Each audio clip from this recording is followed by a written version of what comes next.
it's Jessi, and this is another turning where I sometimes talk about books. And today, I'm talking about queer books. More specifically, I'm talking about books by trans, non-binary, gender non-conforming authors, and I am stoked, alright?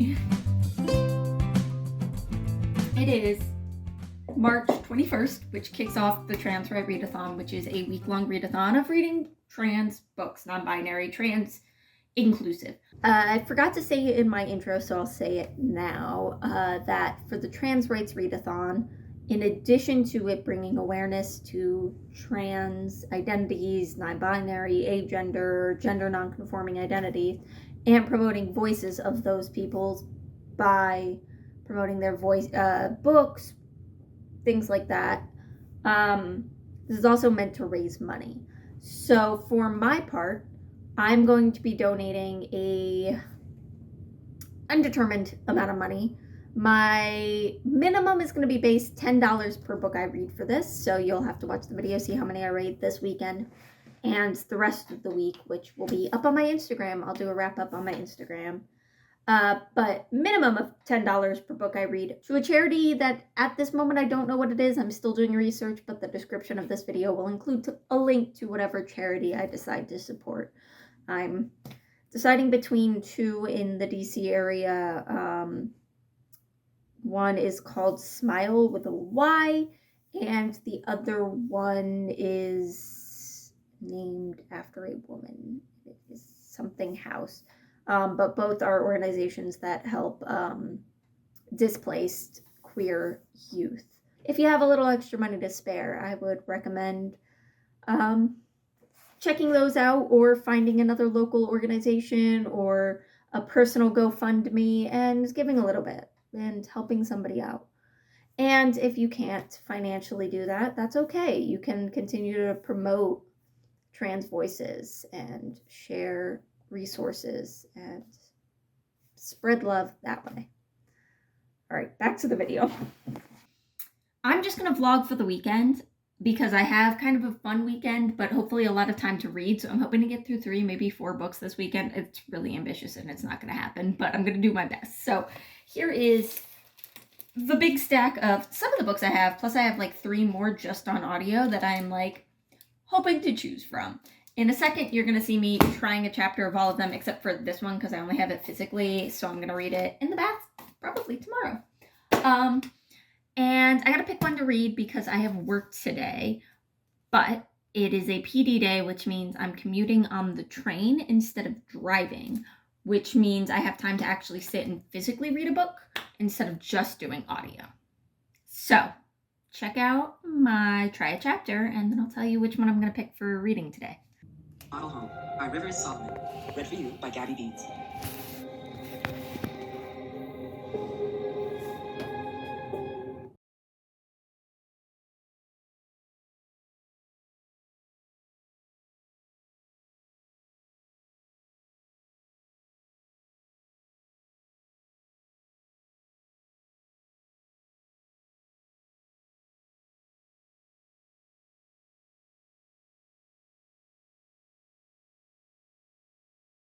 She Who Became the Sun by Shelley Parker Chan. Read for you by Natalie Monas.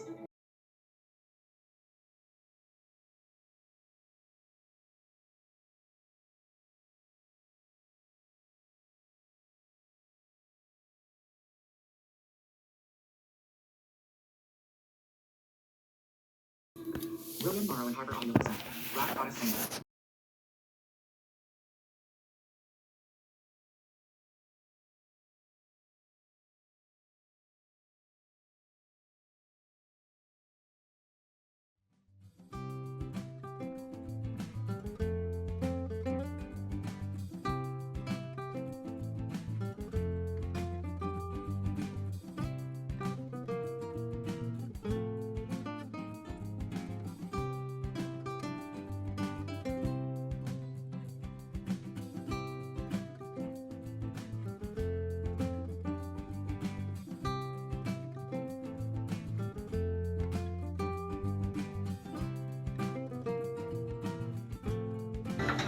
Macmillan Audio presents Pride or Die by C.L. Montblanc.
So I guess I spoiled it a little bit when I held these up. This is roughly the order I would rank these chapters in, with Vivek OG, not Vivek OG, that's right here, with Model Home being like somewhere around like here-ish,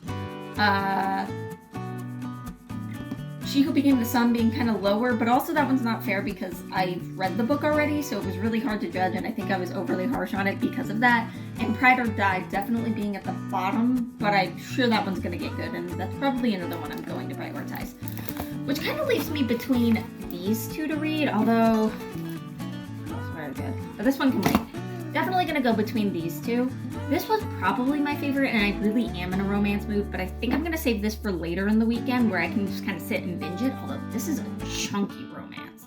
So I'm going to pick up Sunbearer Trials. I also have the sequel queued up so that if I finish this, I could go right into it. I think I'm going to do this, then the sequel, then this, and somewhere in there will be this, and a bunch of other things. I have a million books I want to read.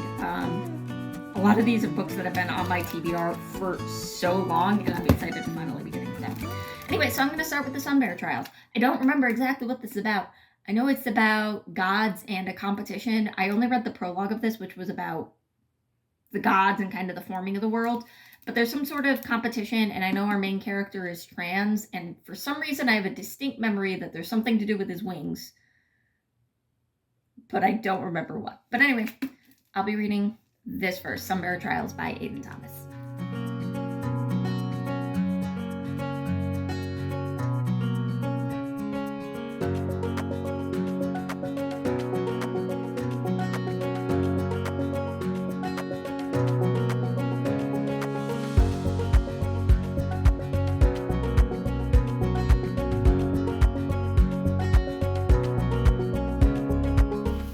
I just got home from work. Like I said, it was a nice short day today because it was a teacher work day. Let me sit down so I don't make you or me or anybody else sick. So it was a short day, so I have a couple extra hours of my own before I need to start making dinner, which is lovely. I think my plan for the moment is to relax for like an hour or so, and then I gotta start cleaning the kitchen. So let's talk briefly about Sunbearer Trials. I'm like a third of the way through. We just got through our first trial. So what this is in this world, there is a competition every so many years. I don't remember how many years. I'm sure it told me at some point. To get a piece of soul, which is like the lead god. We're in this world. There are many gods. Some of them at different ranking levels. So there's god level or gold level gods and jade level gods, and then there's obsidians, which were mentioned in the prologue and we haven't seen anything from, which feels like such a Chekhov's gun. And our main character, Tio, is the son of a jade level god. So the children of the gods compete in this thing, and it's almost always gold level. The children of gold level gods get special privileges. They go to a special school where they are particularly trained for this trial, and they're just considered like superheroes in this world. The trials are very publicized. People there are trading cards of them. But like I said, Tio is the son of a jade level god, and so he never really expected any of this. He also is very resentful of the gold level gods. But then the selection for the trial happens and he is chosen as well as one other jade level, what do they call them, semi-gods? That's not the right word. I don't remember the phrase. And nobody's really happy about this, but you know, other kids that are competing are like, these are easy losers. I'm not entirely sure what the winner gets out of this. The loser though, so like there's rankings, whoever's at the very bottom of the rankings gets sacrificed. So Tio's really his only goal is to survive and not be at the bottom. So that's where this is at right now. I'm enjoying it. I think it's fine. I'm having a fun time with it. It's not quite as quickly paced as I would like a book I'm enjoying this level to be. Like, this is a book that it's fun. So if it's going to be this fun, I need it to be quick. So I do wish it was going a little faster. But I like our characters, and in addition to Tio, we've met his mom, Quetzal. I'm definitely saying her name wrong. We haven't really gotten to know him well, but the other Jade boy, and then there's one Gold that's friends with Theo, and then there's another, the kind of rivals. And it's interesting because there's these twins, a brother and a sister. And the brother is somebody that Theo used to be friends with, and it's just like I don't know. I think it's pretty obvious what's going on, but I'm not mad at Theo for not seeing what's going on, because like when you're a teenage boy you wouldn't, but like I don't know, that feels obvious to me. But I think it's fine. I don't really have anything exciting or interesting to say about it. I just think it's a fun time. And so I hopefully will finish it quickly and can move on to something else. Large yelling fangs that must have been the sign.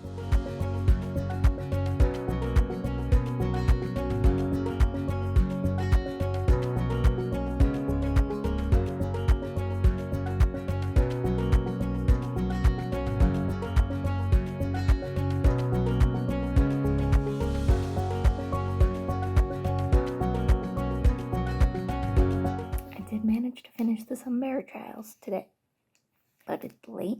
I just got done with D&D, so you'll have to catch my thoughts on that tomorrow.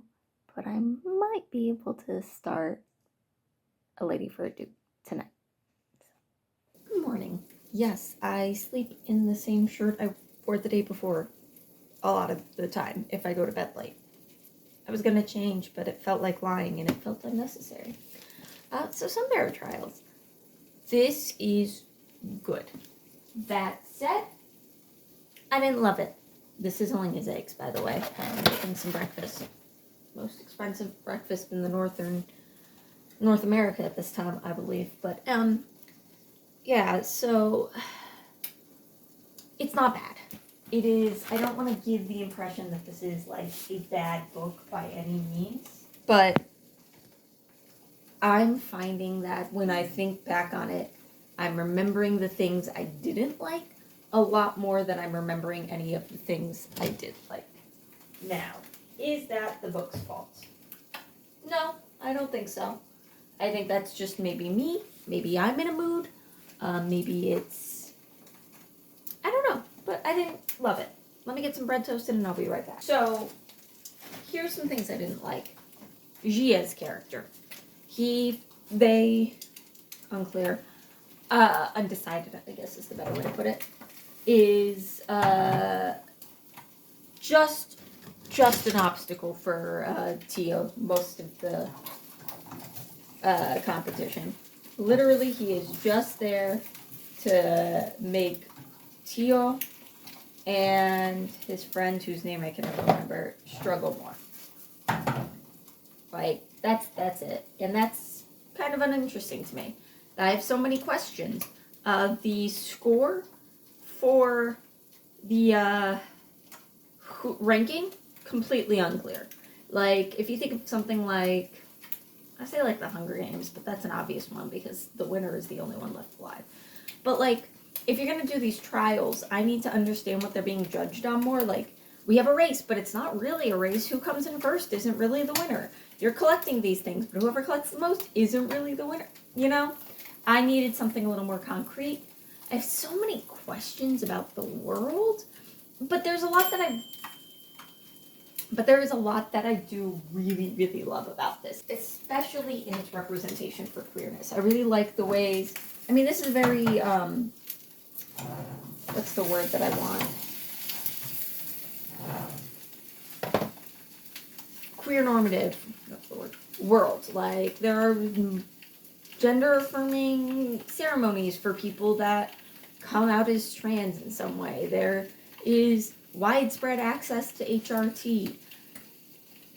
And that's good. So there's different ways Aiden Thomas comes up with for displaying the kind of struggles that a queer person might be going through, even in a world that has all of that. Like,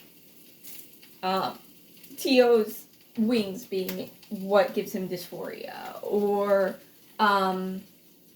Gio being confused and still trying to figure out exactly what fits. Those are all things I really, really liked. And I do think this is a good book.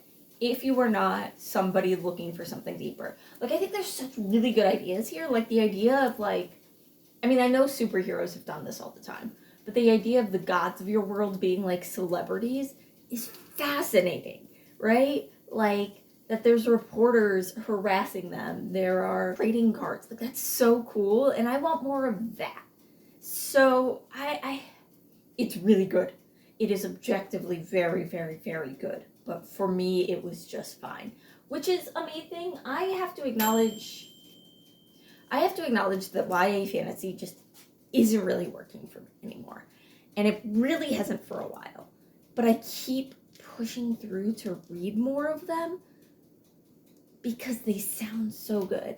I also want to continue reading them so I can know ones to recommend. You know, like, the fact that YA queer books are so widespread nowadays makes me I can't talk about it. Like, the emotional feeling it gives me knowing that there are so many kids growing up today that are going to have access to these kind of books just makes me emotional. And I want to know which ones to recommend. This one I will definitely recommend. One I might buy a copy for my school, honestly. It's that good. But let's move on. A Lady for a Duke. I haven't started yet, but let me talk about what I know it to be about. So this is about, I think it might be riffing on 12th Night, but it's about Viola, who was born assigned male at birth, but isn't. And she fought in a war and used that as kind of her way to get out of it. So her former male persona died in the war. And now she's living as a woman as her sister-in-law's, her brother's wife's, lady's companion. But a childhood friend of hers and a friend she fought in the war with, his sister needs help finding a match. And so she is being dragged along with her sister-in-law to help this girl out, which will then reunite her with her friend who thinks she's dead and also only ever knew her as a man. I'm excited to see how this goes. I'm mostly going to do audio today because I'm going to be out and about, but I'm excited.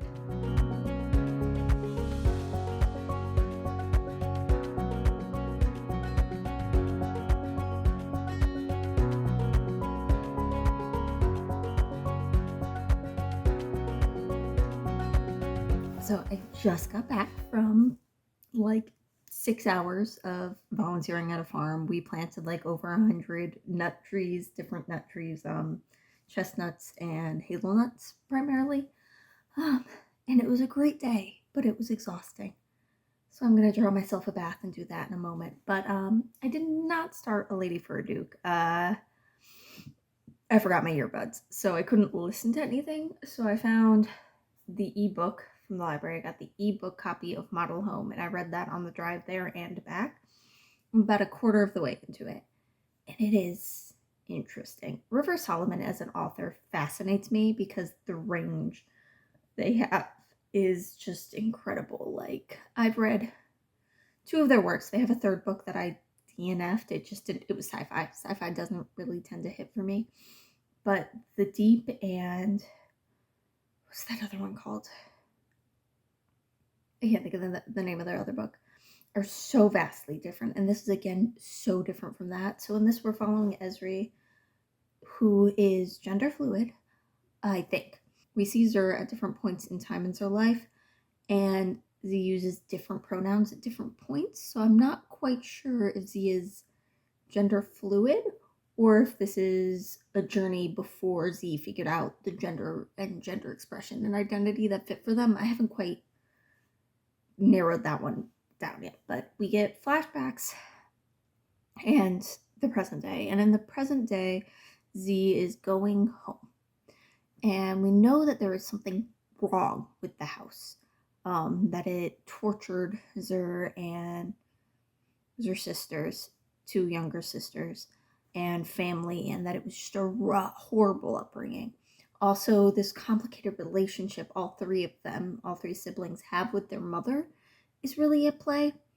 And it's just so weird. I don't know that I would call this a haunted house story because it's really more this family drama surrounding the house. We've really only been in the house like once, and we're hearing a lot of things about what had happened in the house when they were kids, but we haven't actually seen anything yet. And I don't know if we're going to, but I'm just fascinated by these dynamics because I literally said it 2 minutes ago and I have forgotten the main character's character name. But we have Zur and Zur daughter, and then the middle sister, who is perfectionist, and she has 2 children that she is raising completely gender neutral, has not told anybody their biological assigned gender at birth, refers to them exclusively using they them, and is letting them figure things out for themselves. And then the youngest daughter, who is a little removed from things because she was too young to really process what the house was doing. And it's so interesting. And it's giving me, maybe it's the 3 sibling dynamic of it, but there's something about it that is reminding me of Private Rights, which I read at the beginning of the year and loved it. Will almost certainly be my favorite book of the year. So that's really interesting to see that kind of playing out, this like family dynamic, which is similar but very different. Like these 3 people are much, on the surface, much more stable than the 3 sisters in Private Rights. But I don't know. I'm waiting to see these cracks. We get moments where the siblings are, giving in to their worst natures, and it's very, very interesting. So I'm going to draw myself a bath, but I might read more Model Home, but I actually want to read what is the name of that book? Finding Echoes, Echo, whatever, by Foz Meadows, because it's a novella. I can probably read it while in the bath. Give you my thoughts on that, and then I will work on finishing Model Home after that.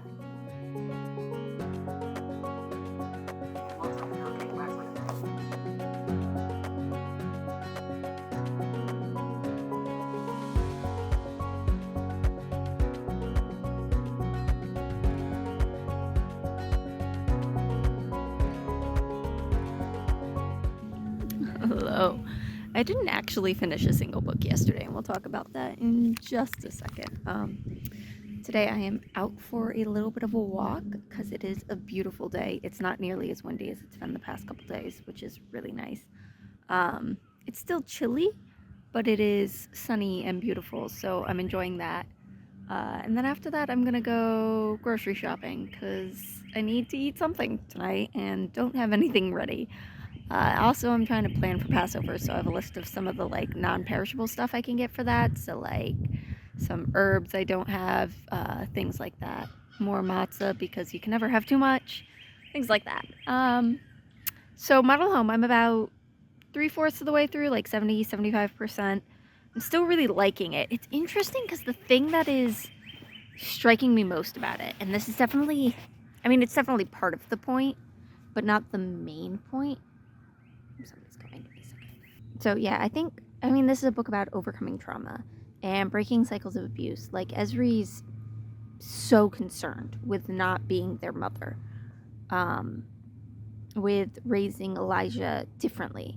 And we see the ways that they are failing in this, not because they are becoming like their mother, but because they are so concerned with not being their mother. They're not doing things their mother did well, because their mother was not a monolith. She was not one thing. She did things really well. She encouraged them. She gave them really good opportunities. And both Esri and their sister Eve are avoiding doing those things for their children out of a fear of putting pressure on them the way their mom did, which is really interesting to see. And everything with the house is this kind of... I felt this at the beginning, so I feel like this isn't a spoiler. I always get worried. I'm always terrified of giving too much away. But there's this question that comes into place, which is like, is the house haunted or is this a trauma response? And I'm always fascinated. Sorry, while I get distracted by a squirrel. I'm always very fascinated by that, and horror as this, like, is it real, is always really interesting when it's done well, when it's not like, ooh, the main character was crazy the whole time, right? Like, we know Ezra has issues. We know Eve has problems. We know Emmanuel has problems. We know that the relationship with their mother is fraught. So I think it's really interesting to see that done in a way that's so honest. Like, as the reader, we are always kind of questioning it. But we're also in a place of, like, I don't know, like, it, some of the things they talk about are so impossible that it couldn't be real, you know? So that's really interesting. But the thing that I'm being struck by is kind of this longing for familial relationships like this. I mean, I'm close to my parents-ish, but my brothers and I have not been close in a long time. Like, our adulthood, in childhoods we were close, but in adulthood we've really grown apart. And that's become very obvious in the last year, with us having a very busy year of everybody getting engaged, married, all of that. And it has brought to light so much how specifically my older brothers and I aren't as close as we used to be. And there's something very cathartic, but also something that makes me a little jealous about how close these three siblings are, even when they're fighting, and their willingness to fight and, like, say the things they're feeling that I almost admire. So that's what's striking me the most. But I will update you when I finish it. I have not continued with I've read some of Finding Echoes. I didn't end up finishing it, but I will let you know what I think of that when I finish it, because it's so short.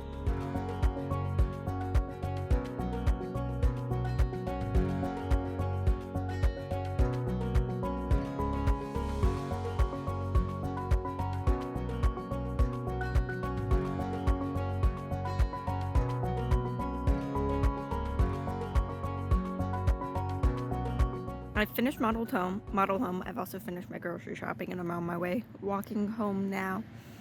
Model Home is very, very good. Very good.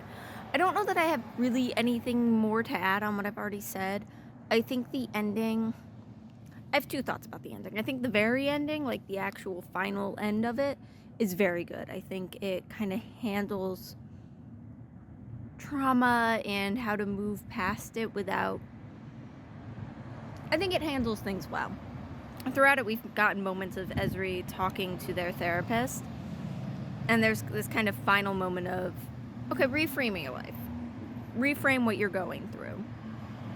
And I thought that was really, I thought it was good. It's something I try to do in my own life quite a lot, is not ignore the bad things that are happening, but, you know, reframe it. If somebody else was looking at my life, what would they think about it? And I think that's really powerful. But before that, when we're starting to get the resolution to everything happening, I kind of wish we had learned a little less. There's a point where it's kind of, at least to me, there's a point where it's pretty obvious to me what has been going on, where it has kind of revealed enough information that I, as the reader, can make conclusions about what has happened. And then it continues, and we get more and more and more explanation, and I kind of wish it had stopped before then. I think we could have skipped over a lot of that explanation and let it just be, you know? I think that would have been fine for me. But very good book. I need to reread Starland before I can start putting these in any sort of order. Starland, I think, is my favorite, but I do need to reread it before I can say that. But for River Solomon's books, I don't know. I think this might be above the Deep, but I'm not sure. Because there's something about the Deep being so small and so snappy that I really like. And again, like I said at the beginning, they're all very different books. Solomon really has range, and it's incredible, and I can't wait to see what they come up with next. As to that, I have started A Lady for a Duke now. I kind of wish I hadn't. Normally, I don't go immediately from one book to the other with audiobooks. I try to give myself time to process. But I kind of didn't want to stay in Model Home and process it at that moment. I think I needed something light. And I think this might be doing A Lady for a Duke a disservice. Now, granted, I'm only like 2 chapters in because I just started. But I was, at the beginning of this weekend, really in the mood for something light. But I find when I read a couple heavy books, I kind of want to stay there. So, oh, now we've got wind going. So we'll see. I'm hoping once I get used to reading something a little lighter, a little fluffier, I will be into it more. But for the time being, that's what I'm doing. And I've got no plans for the rest of the day. I filed my taxes, I did my grocery shopping, so time to just read.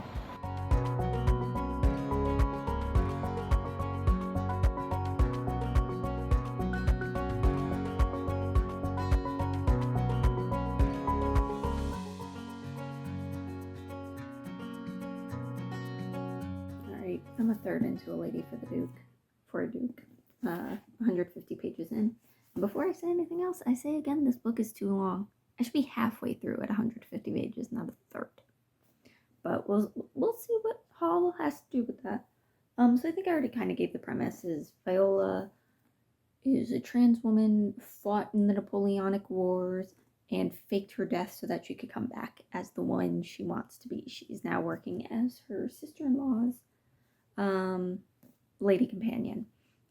And she gets pulled in. Her buddy's friend, her buddy, whose younger sister was cared for by her brother and his wife while she was at the war, with the brother, whatever, the Duke, is a little distressed. They're of the opinion it's time for the sister to have her season, and he's kind of holding her back. And so Viola goes along to try to basically ends up having to cheer him up, get over. He is mourning the death of his friend, like, severely, as well as some physical infirmary and PTSD from war, because war is bad, and it's always been bad for the human psyche. And yeah, I think I'm not loving this. It's fun, it's easy, I'm enjoying the experience of reading it, but I'm not loving the book the way I really hoped I would. And I think my problem kind of comes down to two things. On Viola's end, she knows the Duke. What is his name? She knows Gracewood. And there's something about that makes me uncomfortable because he doesn't know she knows him. There's a book I read recently, and I cannot remember what it was, that had a similar thing where people had grown up together and were really close. And then after a period, one of them comes back and the other one doesn't recognize them. And it's the same thing. It makes me a little uncomfortable. It puts Viola in an unfair advantage. Not that, like, romance is a competition, but it does put her at an advantage over him. And then for his end of things, he is falling for her way too fast. Like, she's saying a lot of things that, like, she has no way of knowing. Like, when he talks about her, not knowing he's talking about her, but talks about his war buddy, his friend, she's always saying things like, he would be proud of you. And it's like, she has no way of knowing that. And I don't know, there's something about that that's really making their romance not work for me. There's also a lot of time early on spent with the side characters that's kind of gone away, and I don't like the side characters enough to really be drawn in by them, unfortunately. Because I do, normally in a romance, one of my favorite things is all the quirky side characters, but I'm not feeling it with them. So this isn't bad. I like Viola as a character a lot. I think whatever this man is, again, whose name I've once more forgotten, I like Gracewood as a character. I would be interested in exploring their friendship before. Maybe some of that would have helped me as seeing them before, but I understand why we're not seeing that. Maybe seeing them separately before this reunion would have helped, seeing like who Gracewood was prior to this, seeing who Viola was prior to this. But there's something about their romance that I'm just not buying into, and that's really frustrating. But well, we'll see where it goes. The writing's nice though, and I have like 800 books by Alexis Hall on my want to read, so this is good enough that I will read more from her, even if I don't love this one. What's the plan behind the road now?